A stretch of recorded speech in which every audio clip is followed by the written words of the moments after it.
Pleasant afternoon, ladies and gentlemen, and welcome to the Trinidad and Tobago Police Service weekly media briefing for Tuesday, 3rd December 2019.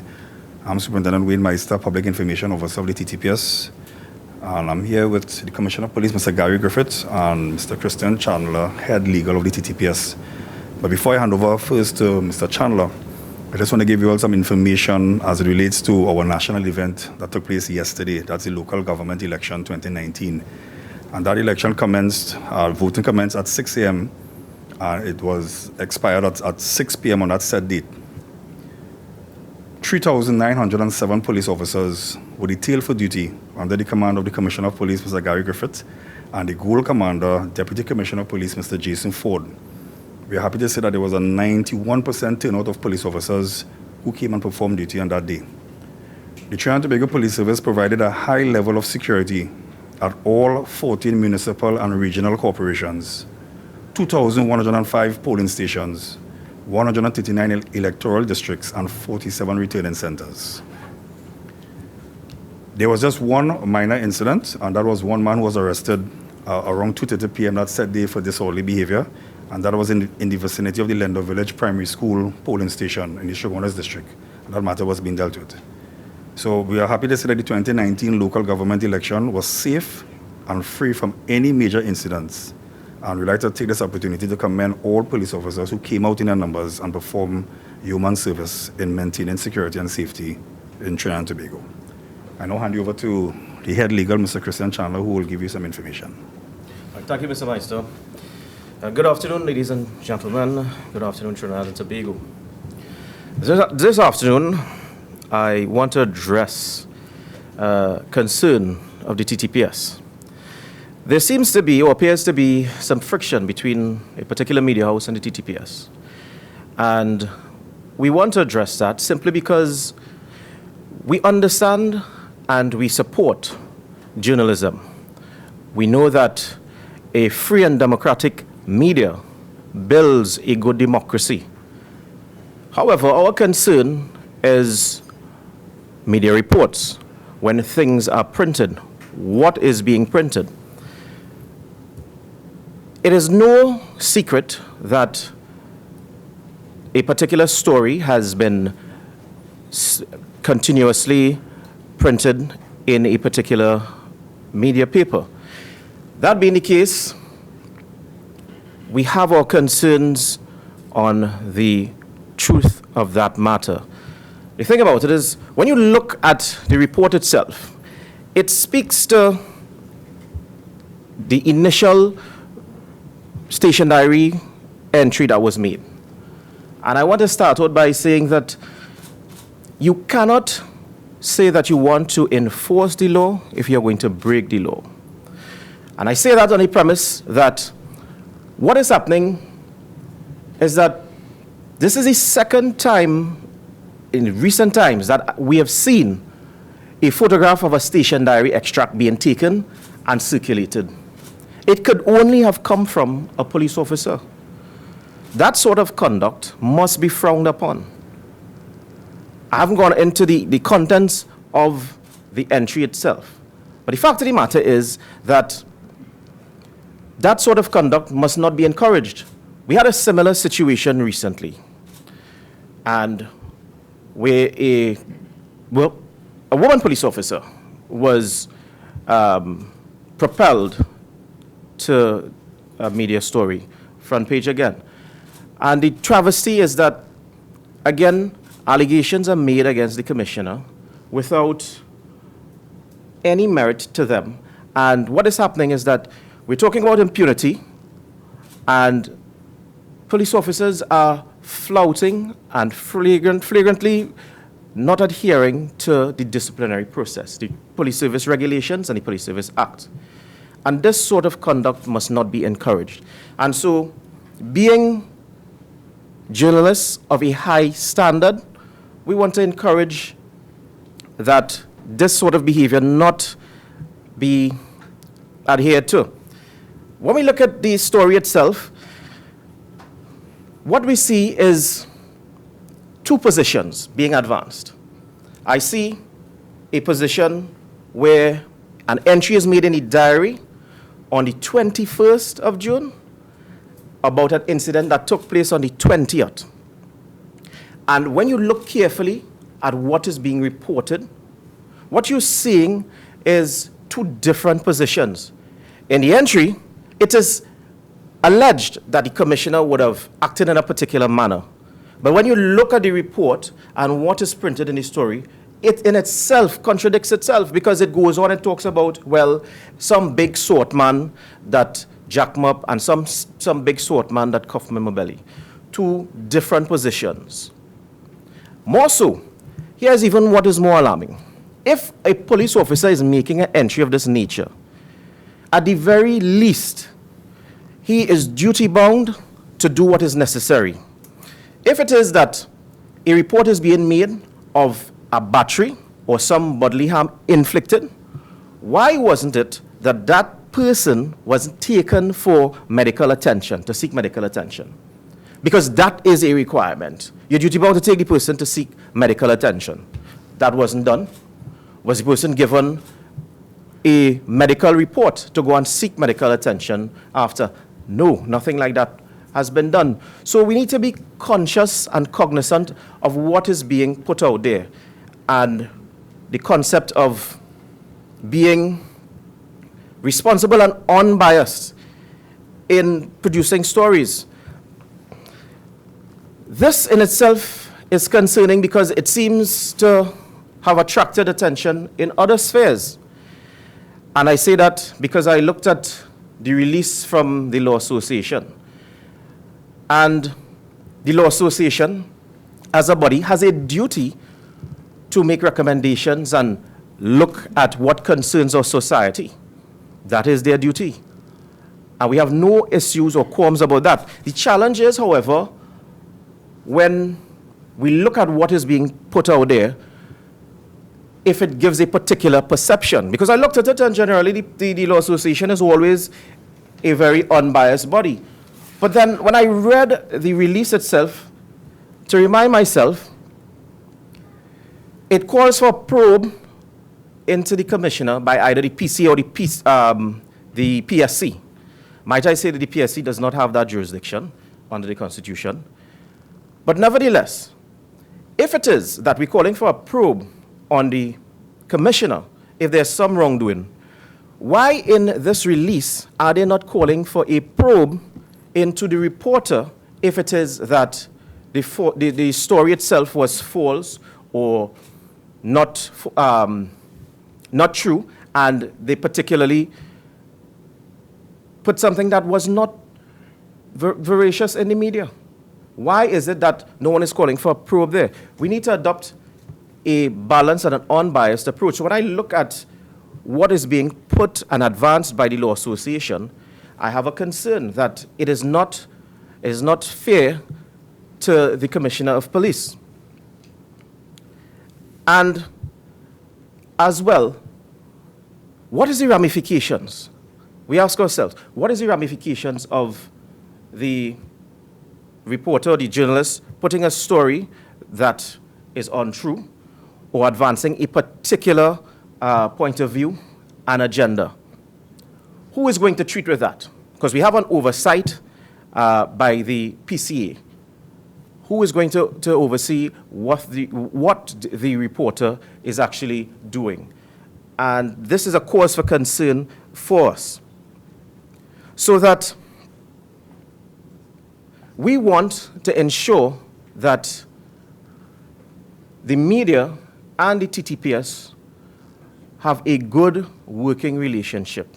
And we want to put our position out there in order to continue to work with the media, to develop and to fight the injustice that is out there. And not every spurious allegation that is made against the commissioner. The fact of the matter is that these allegations will be made by people. How much resources are we then to put towards these allegations at times? Let us think about it. Because we have a story in itself that contradicts itself, and then you have a sworn statement that says, look, this is utter nonsense, this didn't happen. So the fact of the matter is, we must weigh the pros and the cons here. Is this worth the time? And I dare say it is not, because you have something of evidential value, a sworn statement. So I'm surprised that the Law Association attorneys would not put a certain amount of weight on that, because that in itself has a certain amount of evidential value, a sworn statement. Because if there are ramifications to not to lying on a statutory declaration. So the fact of the matter is that we need to ensure that our resources are properly utilized when we're dealing with allegations. And when we deal with spurious allegations, I suppose the Commissioner will treat with that in terms of the way forward. So I will leave it to the Commissioner to deal with that. Commissioner. Okay, thank you very much. As Mr. Chandler stated, I intend to put closure to this. I think the country has grown weary of this to and fro. I just want to clarify something, because I want to move forward pertaining to what we are here for, the Trinidad and Tobago Police Service, which is to protect and serve with pride and not to have to keep outing fires based on allegations. In addition to what Mr. Chandler stated, pertaining to the photo taken on the station diary, one of the biggest issues I do have to deal with ensuring that the law can be enforced is the enemy within, where there are individuals within the police service that obviously have been involved in criminal activity. This is not the first time when someone has taken a photograph in the station diary. This does nothing to assist in building the trust that the public will have in the police. If you are aware that anytime they have some sort of bacchanal, or you're trying to set up someone, you could put something, just for example, and you take a photograph. We recall the same situation took place with a minister a few months ago. So just by that individual taking a photograph, it will question the credibility of that same individual as to what was his intention, because it shows obviously there was some degree of collaboration and an intent. And again, it goes back to the number of police officers, to the members of the media. As the Commissioner of Police, there have been thousands of persons who have been arrested, charged, convicted under my watch. And there have been hundreds of police officers who have been disciplined for a number of different reasons. Obviously, they are not my friends. They would have concerns. Is it that we are saying that every time any one of those thousands of persons who just, for example, they just have an axe to grind, they can easily make an accusation, and this is going to be on the front page, that someone can easily make an accusation, and now it is a cloud hanging over their head of the Commissioner of Police? Anyone makes an accusation, and that becomes a concern by the Law Association or anyone else? I can guarantee you one thing. I am not a blind loyalist. I am here to look after the well-being of the Trinidad and Tobago Police Service and its officers, and I will fight for my officers. But in the same manner, if any officer may do something that is incorrect, inappropriate, illegal, I will deal with them. I long for the day when other associations, the Media Association, the Law Association, just for example, the Law Association, when have you ever heard the Law Association make a similar statement, a press release, stating that they demand that a thorough investigation takes place over possible members of the law fraternity involved in any questionable activity, or the Media Association?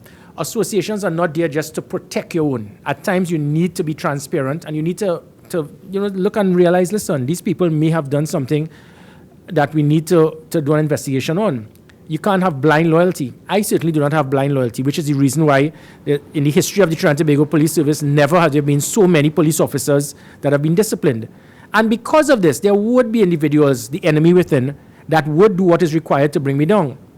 And again, even with the Law Association, in the same manner that the Law Association, there's a saying that you cannot be half pregnant.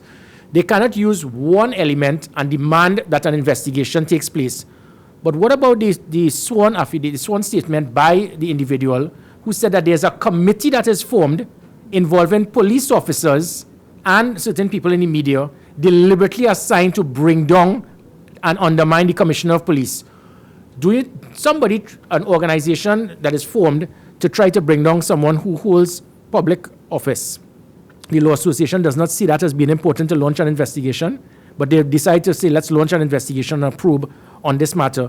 And very well it would be, and it would take place, inclusive of through the PCA, if they ever the director is reappointed, or whoever will be reappointed as the director. So I just want to put a closure to this, because I stated I have no issues with the media. I think the media, every single person in the media here can confirm that I am the most accessible individual in the history of the public service. I could vouch for that. If it is at any time there's a call that I miss, I will contact you. I have the world of respect for the media. But people must understand that there's nothing wrong with questioning someone that asks that, listen, what makes it okay that the media can make any statement about someone, and if we decide to ask something else or have a difference in opinion, that is seen as attacking the media? That is not. That is how we develop. That is how we build as a society, whether it is the media, the Law Association, and the Trinidad and Tobago Police Service. The Trinidad and Tobago Police Service, we continue to be attacked, discredited, demonized at times, and so be it. But what I will do is I will extract the constructive criticism from many organizations and try to see if I can make this a better police service. And I ask all institutions, let us not just be blind loyalists that if anyone makes a comment, we must circle the wagons and protect our own.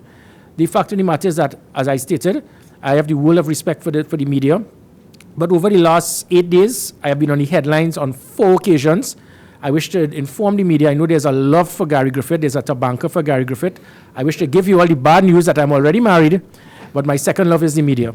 And I will continue to work with the media and support them and give them as much support and information as possible, because the media has a very big part to play in assisting me in doing my job, and the Trinidad and Tobago Police Service. So I wish to really put close to this. There's not a catfight. The Trinidad and Tobago Police Service will continue to provide any support, and we see the media as more than anything else an ally and an asset to assist the Trinidad and Tobago Police Service in the performance of our duties. I'd just like to deal with matters that the country wants to deal with. The country is fed up of hearing the Trinidad and Tobago Police Service being attacked, the Commissioner of Police being attacked every day on the headline news. That does not help the citizens. That does not help our society. That does not help in providing the citizens with their most fundamental right, with that of safety and security. And with that, it means that the Trinidad and Tobago Police Service, my officers, they go through hardship. You would have seen the number of police officers shot over the last few days. One was actually killed. But that doesn't make headline news. That is not a concern. In other countries, they would have gone into red alert. And we have continued to do what is required within the law. And I do, however, have a concern of looking after the welfare, the well-being of my officers. That being said, I have ensured that we have now established, reigniting the Trinidad and Tobago Police Service Hospital, which is something that has been dormant for several years. The concept of that Trinidad and Tobago Police Hospital is to ensure that it'll be open 24/7, ensuring that there will be proper facilities. There'll be a number of pieces of equipment that will be donated and acquired. And again, I try to run the Trinidad and Tobago Police Service as a business. Through cost benefits analysis, the type of equipment that we'll be bringing into that police service hospital, it will actually save the taxpayers rather than police officers having to go to private institutions where the cost could be over 10 times more than if we have the equipment within the hospital. So the hospital is also to ensure if I have a police officer, 2 o'clock in the morning, he's on patrol and something happens to him, he has to go and to Port of Spain General Hospital or a private institution. With the concept of that police hospital, it will be, as I said, open 24 hours a day. It will ensure that we are looking after the well-being, the health of the Trinidad and Tobago Police Service, the officers throughout. Likewise, there is going to be the establishment of a proper medical insurance or health plan for police officers. This is actually going to play a very big part towards assisting the Trinidad and Tobago Police Service in lifting morale, motivation, and again to ensure that the well-being of the officers will be looked into. As it pertains to operational capabilities, I can confirm that the full establishment of the Trinidad and Tobago Police Service Operational Marine Unit will be on the 1st of March 2020, but even as soon as January, there would be a layout of certain arms in that unit. As I stated, there will be one unit that will be stationed in Caranage area dealing with that Western Peninsula, another dealing in the southern, the southwestern peninsula. There will be the type of vessels that will be dealing with what is known as Tier 1 from the shoreline to 2 miles out. We will complement the Coast Guard. We are not here to replace the Coast Guard. From 2 miles to 10 miles is where it is you'll have the type of vessels that will be patrolling within that area. And from 12 miles out to 200 miles is what you call the exclusive economic zone. Also, looking at the importance of trying to turn young persons away from a life of crime. As I stated previously, it is a war zone out there. The more we try to get young persons away from a life of crime, it'll be much easier for the Trinidad and Tobago Police Service to perform our duties. With the concept of street talk, you'd have seen street talk, the Commissioner's Cup, I Support Our Service, many things we are doing to try to build a relationship with the public. We are looking at a system of police assistant teens, where we'll be looking at 1,000 young persons who have been involved in, initially, persons who may be incarcerated in the YTC, young persons who have probably been suspended from school, trying to ensure that, so we'll have 1,000 police officers linked to each of the 1,000 young persons to be their big brother, to try to see if we could get that person to move away and not to be lured into what it is we have seen with gang warfare and gang-related activity, where gang members use young persons to be involved in criminal activity. The Emergency Response Patrol, I wish to state now that there are 57 vehicles. All 57 have been operational 24/7, and we intend to push it to 85. By 85 police vehicles were operating 24 hours a day. And looking at 9 divisions, you're seeing roughly 9 to 10 vehicles in each division operating 24 hours a day. The concept of this is to provide a blanket over the country and to ensure that we can have an immediate response to any 999 call. There will be increased uses of body cameras, which have also now been acquired. The construction of operational command centers in certain divisions. We will be acquiring radios for police officers. We have already commenced a proper operational plan for the upcoming carnival season. We have also established the operational gender-based violence unit. Now, the gender-based violence unit will work hand in hand with the victims and witness support unit and the child protection unit. But this gender-based violence unit is going to play a very big part to assist in ensuring that there's a proper deterrent for individuals who have been involved in such activities, but also to protect the victims. For far too long, we've seen the situation where persons, mostly women, after some degree of domestic violence or assault, they will go to a police station, they will make reports that they do not think that they were properly treated. Sometimes they feel intimidated, sometimes there's a degree of embarrassment because of what just transpired. And even the officer themselves that will be at the station at that time may not be fully trained to understand how to deal with that, with the sensitive nature of an individual who has just been traumatized by such an event. The concept of the gender-based violence unit, the rapid response unit the emergency response patrol will be the first responder, but the gender-based violence unit will have specially trained police officers through NYPD, the MOU we signed, and through Giuliani and partners. They are very well trained now to understand how to deal with such a situation, and these officers will now come to the home. So you call 999, we come to the home. We do not want you to come to the station. It will ensure a degree of confidentiality. It will ensure that it takes away that concern that information might be passed to everyone. It will ensure that there's a degree of sensitivity because the police officers are trained to understand the situation.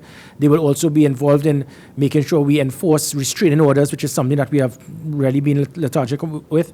So there'll be a number of there's a value that we'll be seeing in the gender-based violence unit. What we can state is that, as with NYPD, when they put a lot of emphasis on this, there was a spike in the reports from gender-based violence. And there's a reason for that, because you will see, well, if there's a spike, it means that something is going wrong. No, it meant that the victims felt more comfortable to understand that by me reporting it, it means that something would be done. It means that there will be a degree of confidentiality. So there will be a spike in the reports, but then there will be a decrease because now the perpetrators will understand that there's now a deterrent, and it means that they would be affected in some form or fashion if they commit such acts. Finally, I would just like to just mention about the restructuring of the Trinidad and Tobago Police Service. There was a retreat that was held a few weeks ago. The restructuring of the Trinidad and Tobago Police Service goes hand in hand with the manpower audit that was conducted a few years ago. And what we're trying to do is, again, looking at roughly 8 to 10,000 odd police officers. We have enough police officers. What many people at times, even previous commissioners of police, said we need to increase the number of police officers. My take on this is that we do not need to increase quantity. We need to enhance quality. And again, what we will see here is a number of, this will be distributed to you all, and there will be a number of new units that you will see from the gender-based violence unit, the school security unit, the operational startup of a proper cold case and missing persons unit, a covert operations unit, you will see of SORT and other units. And because they are the type of units that that probably may not have been necessary 20, 30 years ago. Terrorism is another. So with all of these units, it is to ensure that there's a proper structure. The deputy commissioners of police would now be the DCP operations, administration, and operational support and intelligence and investigations. And then after that, it'll be broken down into the 11 ACPs. So what we're doing is putting a better structure to ensure that there's a degree of accountability. It'll make it easier for us to measure performance, and to make sure with that better structure, it will ensure that each and every police officer can be made accountable, and it will provide better quality service for the citizens of Trinidad and Tobago. All right, we now open the floor for any questions that you may have. Please identify yourself. Good morning, afternoon, sorry, Jens Lover, Newsday. I'll start off with the one arrest yesterday pertaining to the local government elections. Was the outcome of that? Did he appear in court today, and what came out of that matter, if he did appear in court? Yes, he was granted bail yesterday and he appeared in court today. But I'll give you some more information as to the results. Moving on to the matter that Mr. Chandler and Mr. Griffith spoke about. Firstly, Commissioner, what is your next step? Are there any plans to defend your name via the courts, lawsuit, or anything like that on the horizon?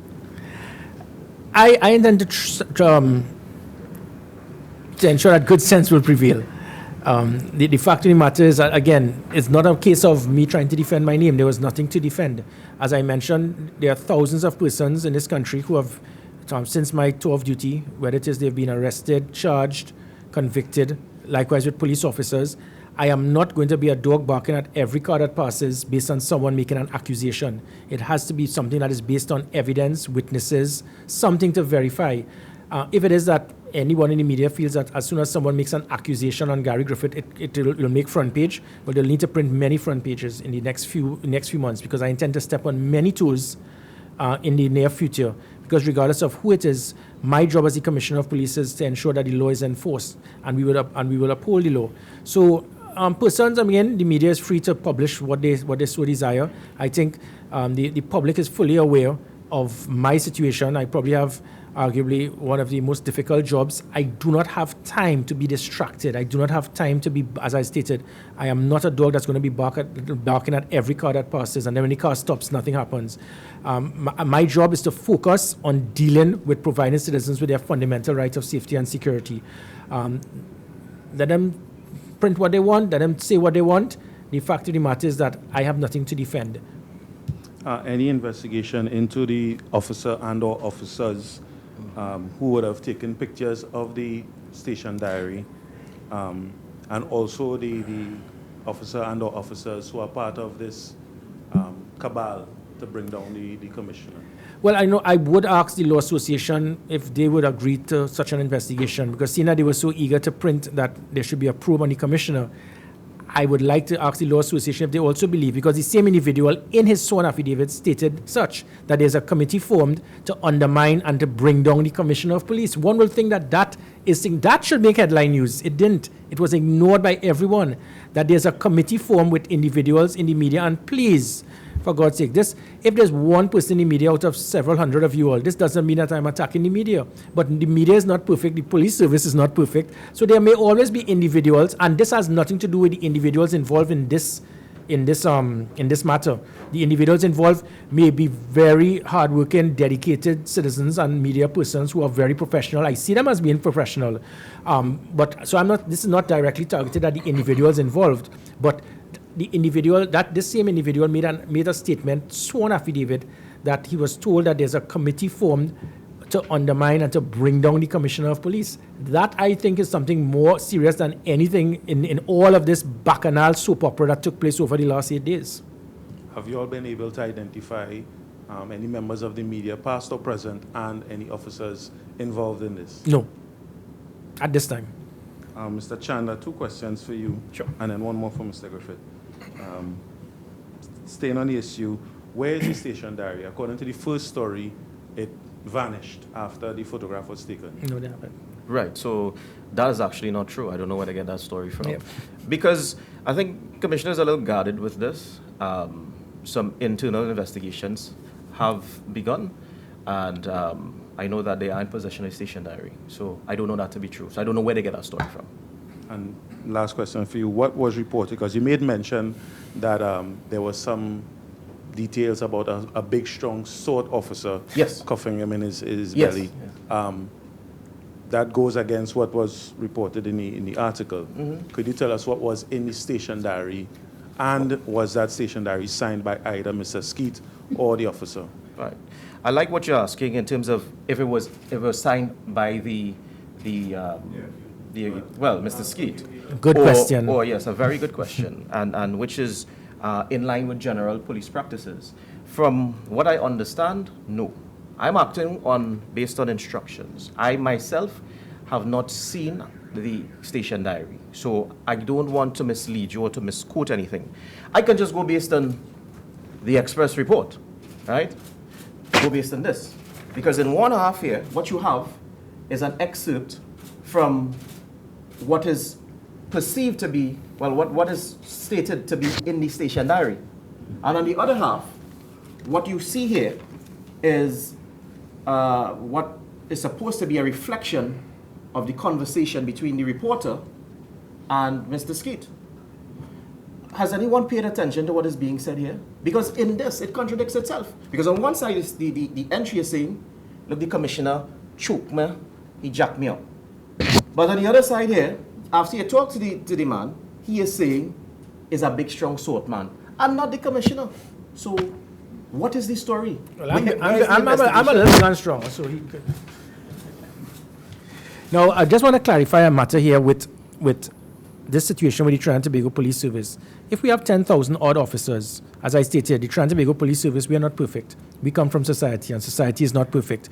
But we have serious issues within the police service, which is why when I push to have polygraph testing done, drug testing done, and there's a difference between intelligence and evidence. I am bombarded with reports that come, and that's why it is when I make recommendations to the Media Association, the Law Association, look within our times, look within and accept the fact that, listen, we have shortcomings.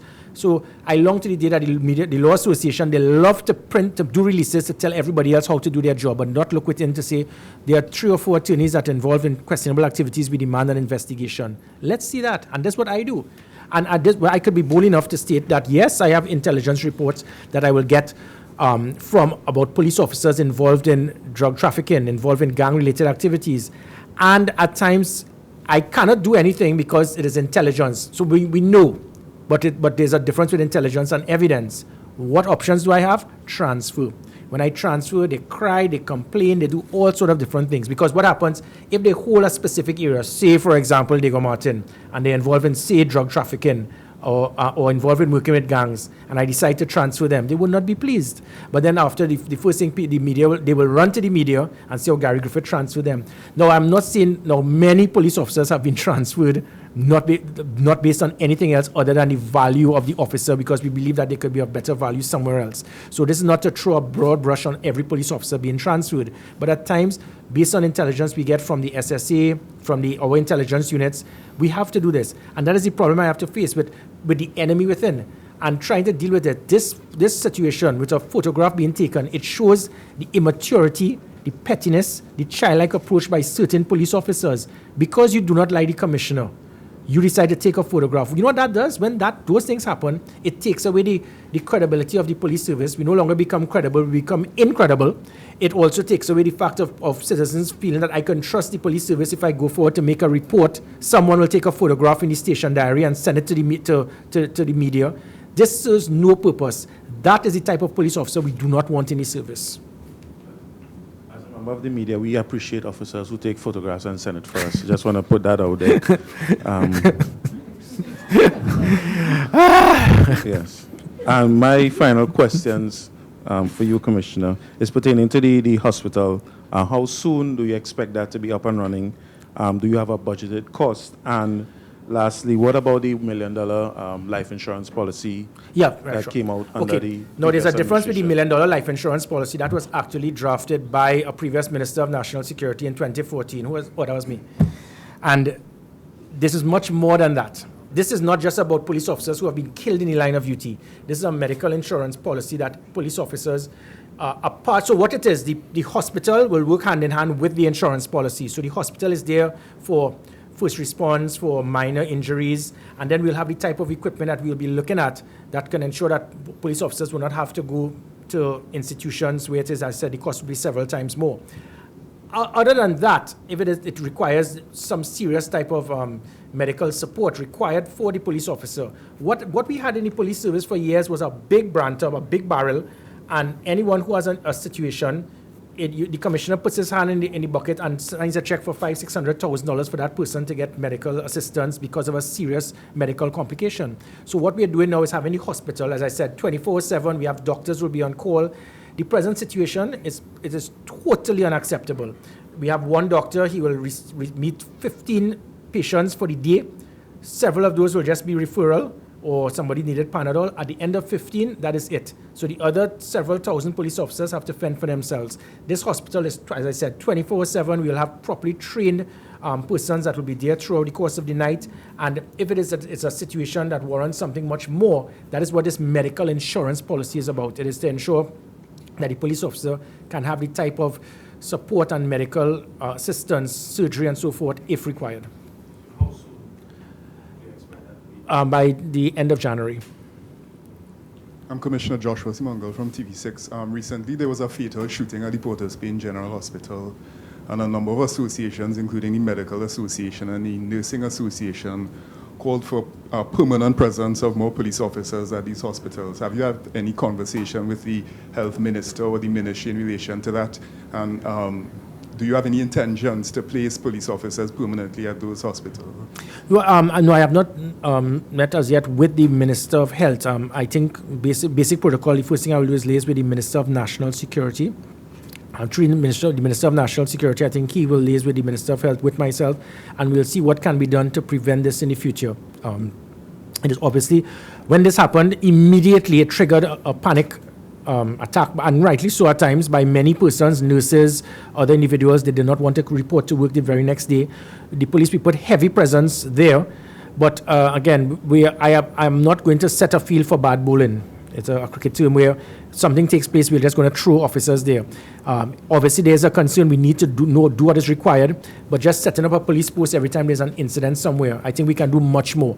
One of the big concerns obviously has to go with that concept of assault rifles, the automatic rifles. You would have, I don't know if Mr. Meister didn't mention yesterday in Carenage, they had two AK-47s, assault rifles.